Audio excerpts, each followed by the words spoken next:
got a great story for you. Can you hear me? Yes. Can you hear me? You sure? Okay. All right. Now, this story is about a little boat in Ireland. Ireland is a country a long ways away. And what you need to understand is the words are a little bit different in Ireland. I'm only going to teach you one new word. Okay? That word is called loch. Okay? Loch is really a lake. So whenever I say loch, I'm talking about a lake. You got it? All right. So this story is called The Little Warrior. Ready? All right. The loch was not too big. It means lake, right? The loch was not too small. And Little Warrior was the best little fishing boat of them all. He knew every inlet and every cove, every underwater route and moss-covered stone. He knew where the fish were hiding. Can you walk a little bit so we can Walk? I can walk. Yeah, I can walk. yeah. He knew when the fish were biting. Little Warrior roamed from shore to shore, ever safe at his home. But on those rare days, when the morning sun burned away the mountain mists, Little Warrior could see the vast green Irish Sea. He could smell the salty air.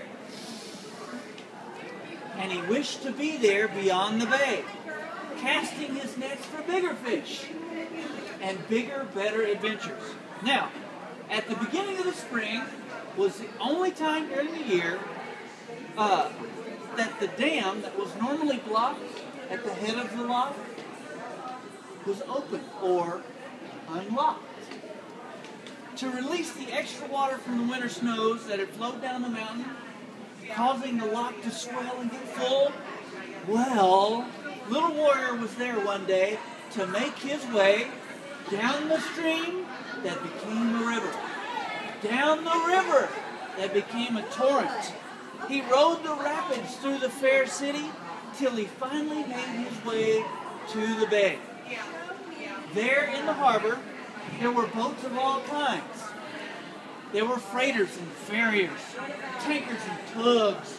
There were schooners and cutters and cruisers and yachts. And the Little Warrior thought, he should probably go home. These boats were all so much bigger and the salt water was scratching his hull. And then there was the screeching of those awful seagulls. Instead, Little Warrior mustered his courage and asked, where was the best fishing out at sea? Of course, all the big boats belched and coughed their black lung laughs. They called him names like kayak, canoe, dinghy, raft. That is, until he met an awful smelly trawler named Undertow.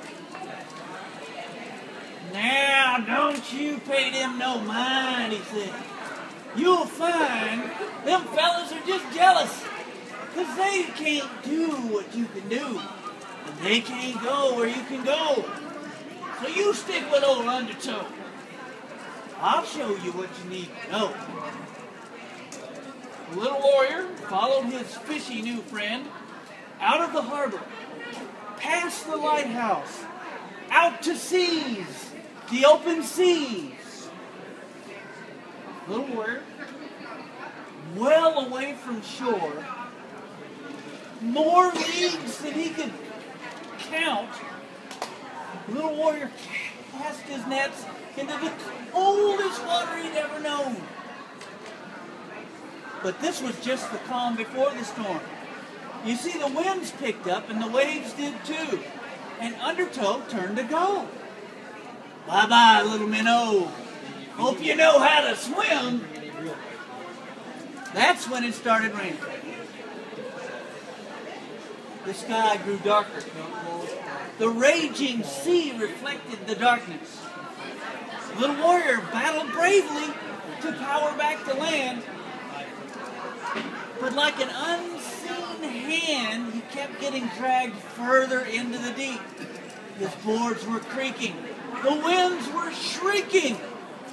The rollers were wreaking havoc and pounding on his hull. He was leaking. was a teacup in a tempest, tossed and turned. He was lost. All was darkness. Light. All was blackness. Light. All was light. Wait a minute. Was that the lighthouse? With one last gasp, he grasped the hope and he cried out, "Lord, lead me home!" The next wave surged, and little warrior could see the lighthouse there in the distance, and it was getting closer, really fast. He was riding the rising waves back to land. He was riding the rising waves back to land. Now, as time will tell, and the Thames and the Clyde as well, the tide will sometimes swell and reverse a river's course. At least temporarily. That's what happened that night. As he sped back past the lighthouse bright, little warrior was borne home all right. And when he arrived, thankful that he had survived, this is what he had me transcribe. The loch is not too big. The loch is not too small. And I am the best little fishing boat of them all. I know every inlet, every cove, every underwater root and moss-covered stone. I know where the fish are hiding. I know when the fish are biting. I, little warrior, have roamed from sea to shore. Now safe at home forevermore. That is the story of the little warrior. Thank you guys for coming.